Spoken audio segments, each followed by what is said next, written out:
Hello guys, आज हम पढ़ेंगे इंटरनेशनल लॉ डेफिनेशंस, बहुत ही कीवर्ड्स और लिमिटेड वर्ड्स में। International law is not real law, ये स्टेटमेंट को कौन कौन सपोर्ट करता था?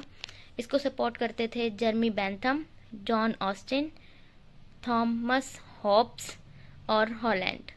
जो आपने पढ़ा होगा जूरिस्प्रूडेंस में भी, ये मोस्टली जर्मी बेंथम, ऑस्टिन और हॉलैंड एनालिटिक स्कूल से बिलोंग करते हैं। तो ये बिलीव ही ये करते थे कि लॉ क्या है, एक कमांड होता है जो कि सोवर्जन देता है, अपने मतलब कि सुपीरियर पॉलिटिकल अथॉरिटी देती है अपने इन्फीरियर्स को। तो ये कहते थे कि इंटरनेशनल लॉ एक रियल लॉ नहीं है। जर्मी बेंथम ने ये टर्म यूज़ की थी फर्स्ट टाइम 1780 में, और जॉन ऑस्टिन इसको सिर्फ पॉजिटिव मॉरेलिटी मानते थे। इंटरनेशनल क्या है, लॉ क्या है, एक पॉजिटिव मॉरेलिटी है, डिपेंड करता है आप मानो या ना मानो। हॉब्स भी ये कहते थे, हॉब्स भी यही मानते थे कि लॉ क्या है, एक command of sovereign enforce by superior political authority. और वो कौन, मतलब कि इसका एग्जाम्पल मैं आपको बेस्ट एग्जाम्पल दे सकती हूँ अपनी हिस्ट्री से। जैसे कि जो राजा होता था वो सुपीरियर पॉलिटिकल अथॉरिटी होते थे, और जो प्रजा होती थी वो इन्फीरियर, वो बाइंडिंग होते थे उसकी बात मानने पे। जो भी वो कहते थे वो लॉ होता था उनके लिए।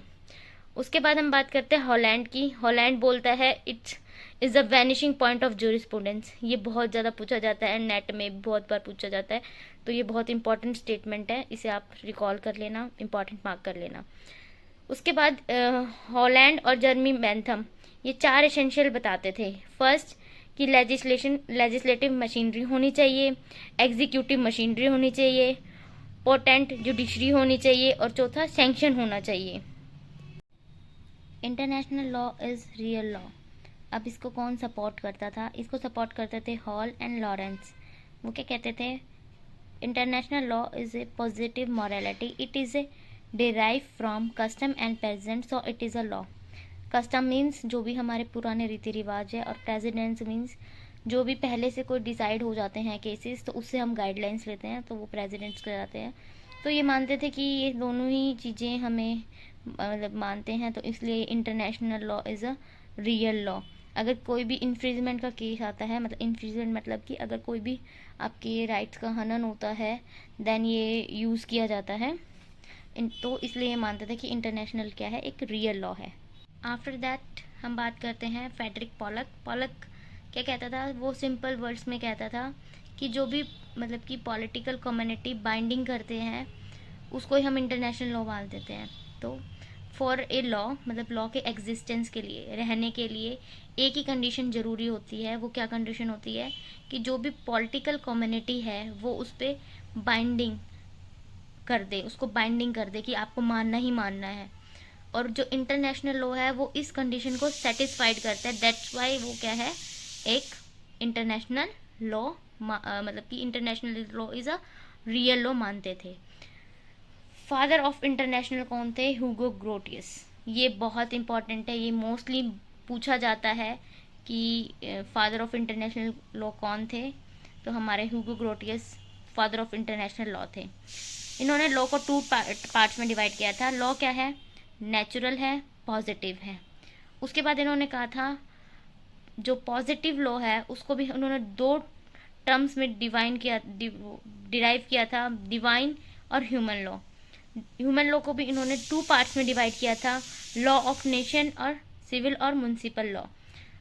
Law of nation means international law, civil और municipal law means national law, means state law. जो भी हमारे स्टेट, मतलब कि हमारा जो खुद का नेशन, लाइक हम इंडिया में रहते हैं, तो इंडिया का जो लॉ है वो एक नेशनल लॉ बन जाएगा, मतलब नेशनल लॉ, और इसको हम इंटरनेशनल में स्टेट लॉ भी बोलते हैं। अब तक हमने देखा एक ब्रीफ इंट्रोडक्शन। नाउ अब हम डेफिनेशन पे जाते हैं। तो डेफिनेशन हमें इंटरनेशनल लॉ की किस किसने दी? ये हम जो मैंने ब्लैक से मार्क कर रखा है, इट्स वेरी इंपॉर्टेंट। ये कीवर्ड्स हैं, ये आपको लर्न करने ही करने हैं। ओके, जो हमारे ओपन हेनरी थे, बैरली थे और ग्रे थे, इन्होंने सिमिलर सी डेफिनेशन दी थी, और ज़्यादा वाइडर डेफिनेशन नहीं दी थी, बहुत लिमिटेड डेफिनेशन दी थी। और जो हमारे जी स्टार्क हैं, उन्होंने क्या कहा था? इंटरनेशनल लॉ क्या है? जो स्टेट मतलब कि अपनी कंसेंट दे देता है किसी भी रूल्स को और प्रिंसिपल्स को, तो अगर वो स्टेट कंसेंट दे देता है, अपने रूल्स और उन प्रिंसिपल्स को मान लेता है, तो वो एक इंटरनेशनल लॉ बन जाता है, वरना वो नहीं बनता। और जो हमारे ये ओपन हेनरी, ब्रेडली और ग्रे क्या कहते थे, ये कहते थे कि है ना, इंटरनेशनल लॉ क्या है, लॉ ऑफ नेशन, और international law is the name for the body of customary and conventional rules which are considered binding by the civilized state in their intercourse with each other। तो simple limitation से एक definition दे दी कि क्या है international law. एक customary law है, customary law जो पहले से चला हुआ है, और कुछ कन्वेंशंस है, कन्वेंशंस जो भी बनाते हैं दो या फिर दो से ज़्यादा नेशंस आपस में मिलके कुछ रूल सेट कर लेते हैं, वो ही सिर्फ एक इंटरनेशनल लॉ है, जो कि आपस में एक दूसरे के साथ इंटरकोर्स में कोई भी सिविलाइज स्टेट्स बनाती हैं, मतलब आप दो नेशंस बनाते हैं। तो इन्होंने बहुत लिमिटेशन सी डेफिनेशन दी थी। उसके बाद हम एक देख लेते हैं फिलिप सी जेसप ने क्या क्या था कि इंटरनेशनल लॉ क्या है, एक म्यूचुअल रिलेशनशिप है किसके बीच में, स्टेट में, और क्या है, एक इंटर रिलेशनशिप किसके साथ है, इंडिविजुअल में। इन्होंने भी एक लिमिटेशन से डेफिनेशन दी थी और कंप्लीट कर दिया था। बट उसके बाद हम बात करते हैं sir Robert Jennings and sir Arthur वॉल्ट। If my spelling is my pronunciation is wrong, so please correct कर देना आप अपने साइड से। ओके तो उन्होंने बहुत लिमिट, जो हमारे पिछले अपने ओपन हेनरी थे, बर्ली थे और ग्रे थे, बहुत लिमिटेड डेफिनेशन दे रखी थी।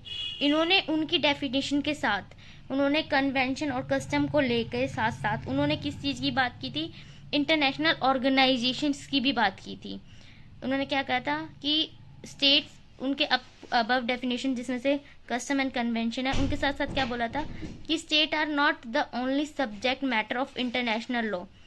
ठीक है, उन्होंने कहा था international organisation and to some extent individual also may be subject to international law. उन्होंने और उसको वाइडर स्कोप कर दिया था, जहाँ पे ऊपर हमें फिलिप्स ने ये कहा था कि नहीं, वो नहीं, इंडिविजुअल के इंटर रिलेशनशिप के बारे में बात की थी उन्होंने थोड़ा सा, बट इसका उन्होंने बहुत ज़्यादा मर्ज करके हमें बताया था। उसके बाद हमारी बात करते हैं सेचवर्नज़बर्ग की।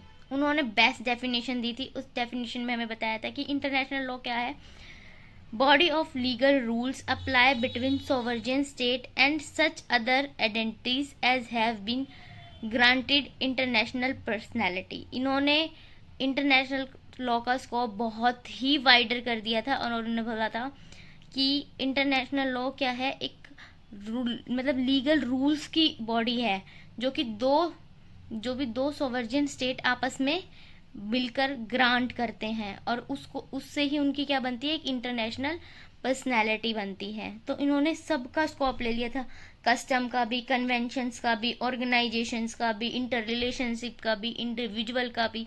तो दैट्स वाई इनकी बेस्ट डेफिनेशन है। Thank you so much. अगर आपको वीडियो पसंद आई हो तो like and subscribe. Thank you.